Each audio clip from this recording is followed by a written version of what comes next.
Chelsea will not consider an offer for 25-year-old Argentine midfielder Enzo Fernandez after 5 p.m. this Friday. Enzo Fernandez is attracting interest from Manchester City. The citizens are interested in strengthening the squad and want to sign a versatile midfielder in the current transfer window, and their target is the 25-year-old Chelsea star. However, now that Chelsea's reported deadline has been set, Manchester City have less and less time to begin negotiations over a summer deal. At the same time, the West London club's asking price of £120 million remains unchanged, and they want City's offer to be around that level. How has Enzo Fernandez performed at Chelsea?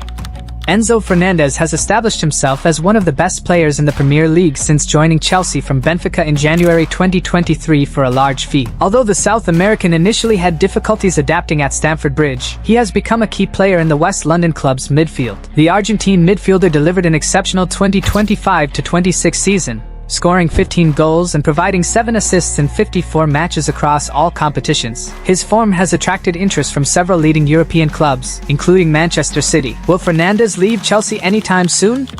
Manchester City's interest in Enzo Fernandez makes sense from a strategic point of view. The citizens are looking for a versatile midfielder, as they are experiencing problems with productivity in central areas. Ryan Cherki is the only player who really influences the game from these positions. Elliot Anderson has already arrived from Nottingham Forest, but he will likely replace Rodri amid rumors of the Spaniard's interest in Barcelona. At the same time, Manchester City have still not found a replacement for the versatile Bernardo Silva after his departure as a free agent. Fernandez fits these requirements. He is useful in the final third while also being reliable without the ball, qualities that Silva possessed. The club's need for a new midfielder is also heightened by uncertainty around the long-term futures of Nico Gonzalez and Mateo Kovacic. Thus, Fernandez is a suitable target for Manchester City, although recent reports indicated the club's reluctance to pay Chelsea's asking price. If City maintain their stance, the deadline will likely expire without a sufficient offer, and the club will have to look for another versatile midfielder. What do you think about this? Former Arsenal youth team player Jamie O'Hara has warned the club against selling young talent Miles Lewis-Skelly. Jamie O'Hara has urged Arsenal to keep Miles Lewis-Skelly and not sell him to rivals Chelsea or Manchester United,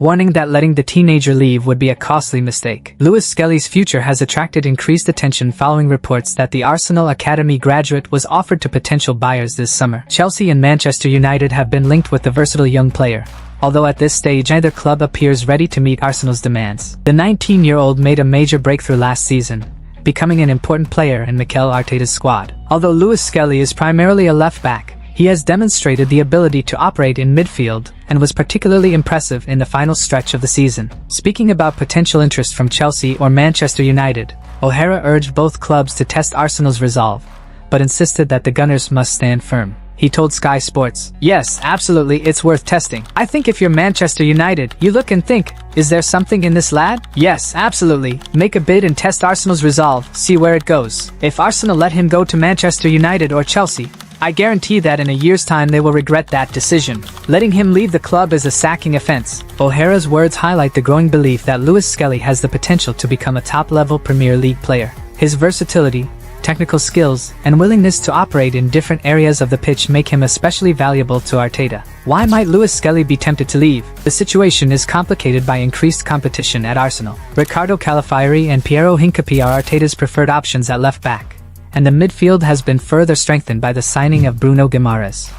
However, Lewis-Skelly's age and positional flexibility make patient development worthwhile, positioning him as a long-term asset worth keeping. In a long season where the Gunners will be competing on multiple fronts, a player with such abilities could prove useful. Chelsea and Manchester United may continue to monitor the situation, but Arsenal have little reason to rush into a sale. For the North London club, selling would mean handing a versatile academy graduate to a rival, an outcome the club could well avoid. What do you think about this? I'll be waiting for you in the comments. And don't forget to subscribe. Manchester City midfielder Rodri is on the verge of a move to Barcelona for £65.4 million. The Catalan giant has succeeded in getting its third offer accepted. Rodri will finally get his desired return to La Liga in the current transfer window. Although the 30-year-old midfielder returned to Manchester City last week, he will not play a single match for the Premier League club in the 2026-27 season after City accepted Barcelona's third offer of £65.4 million. According to Sky Sports, Rodri will sign a 4-year contract with Barcelona, while David Ornstein's report for The Athletic reveals additional details. Manchester City will receive an initial amount of £51.2 million, with the remainder consisting of bonuses, most of which will be achievable. Rodri and a career-defining move. Rodri has established himself as one of the best players in the world since joining Manchester City from Atletico Madrid for £62.8 million in July 2019. As a mainstay of the midfield for club and country over the past 7 years, he has made colossal progress during that time. In addition, the 30-year-old footballer reached the peak of his career by winning the Ballon d'Or in 2024 and claiming the World Cup title as captain of the Spain national team last month. The Spanish midfielder has made nearly 300 appearances for Manchester City, scoring 28 goals and providing 32 assists. However, the experienced midfielder's future had been in question, as numerous reports indicated his desire to return to La Liga by joining Barcelona in the current transfer window. A return to La Liga on the horizon. Barcelona's interest in Rodri is understandable. Frenkie de Jong is unavailable due to a long-term knee injury. Hansi Flick's side was already lacking an experienced defensive midfielder, and the Dutchman's health problems left the Barcelona coach without a key player who progresses the ball from central areas. The Manchester City star became a realistic target, and the already established mutual understanding with several Spanish players increases his appeal.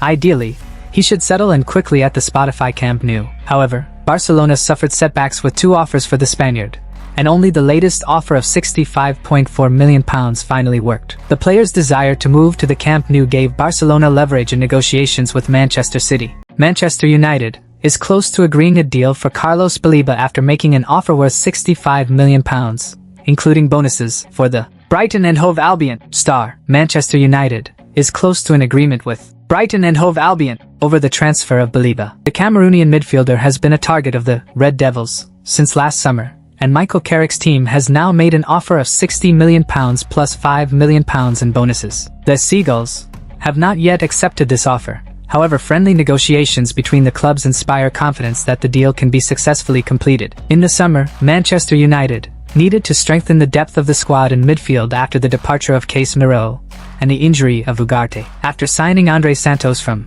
Chelsea and Yuri Tielemans from Aston Villa, the Red Devils are still looking to acquire a third midfielder before the transfer window closes. It is reported that the resurgent Premier League giants considered 3 midfielders during this transfer window, and several names were on the shortlist. Recent rumors linked Manchester United with Miles Lewis-Skelly. However, Arsenal was not willing to sell him, and the player himself wanted to stay in North London. Nevertheless, United are now close to signing Baleba, who can offer similar versatility, playing in midfield and, if necessary, covering at left back. Why do Manchester United want to sign Carlos Baleba? It was reported that Manchester United had cooled their interest in Baleba and several other Premier League midfielders due to their rising prices.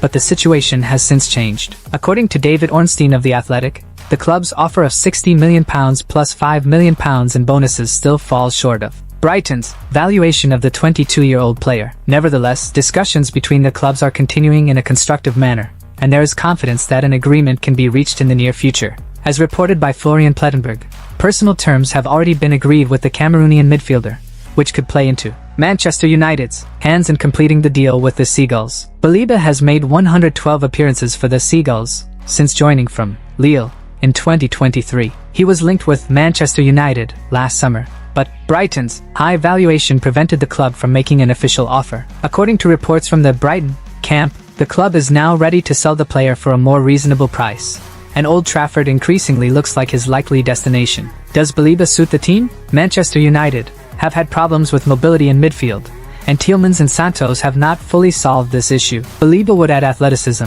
ball-carrying ability and intensity in tackling to the team, while his profile as a left-footed player could provide better balance in Carrick's midfield. The return of UEFA Champions League matches and the need to compete in multiple tournaments at once mean that United require quality squad depth in every position. Although the club was reluctant to meet the inflated valuations of some midfielders earlier in the summer, a deal in the region of £65 to £70 million for Baleba could prove to be a highly considered and shrewd acquisition. The 22-year-old is capable of making an immediate impact on the team's play, while also possessing significant potential for further development. Why did Alemany fly to London? It's not just about Jackson. Atletico Madrid's sporting director, Matteo Alemany, arrived in London yesterday. The official version is negotiations regarding the loan of Nicolas Jackson from Chelsea, and this, in principle, makes sense. The Senegalese player is versatile. He can play as a central striker, on the wing, or in a supporting role. Simeone appreciates such footballers who can cover multiple positions and don't cause problems. So yes, Atletico needs Jackson. But let's take a broader view. Alemany is flying to London at the height of the transfer window, when the main saga of the summer revolves around Julian Alvarez. Coincidence? I don't think so. Arsenal wants the Argentine. They've wanted him for a long time. Arteta sees him as the ideal partner for Saka and Odegaard. A forward capable of pressing, making runs between the lines, and scoring out of nothing. The Gunners have been working on Alvarez for several weeks now, and apparently, they're finally approaching the finish line. What about Atletico? Well, Atletico has already accomplished its main task. They didn't let Julian go to Barcelona. Remember how the Catalans circled around him all summer? The Madrilenians gave a firm no, on principle. Now that the threat from Barca has been removed, keeping an unmotivated player in the squad, who mentally is already at another club, would be harmful to themselves. Simeone is not the kind of coach who tolerates a player lacking fire in his eyes. Therefore, selling him to Arsenal is an ideal solution for everyone. Alvarez gets a new challenge. Atletico receives money and reduces their wage bill, while Arsenal secures a top-class striker. And here's where it gets most interesting. As soon as clear signals emerged in the market that Alvarez was leaving Atletico, agents of Victor Gyökeres immediately became active. Throughout the past week, they've literally been knocking on Barcelona's doors, offering their client.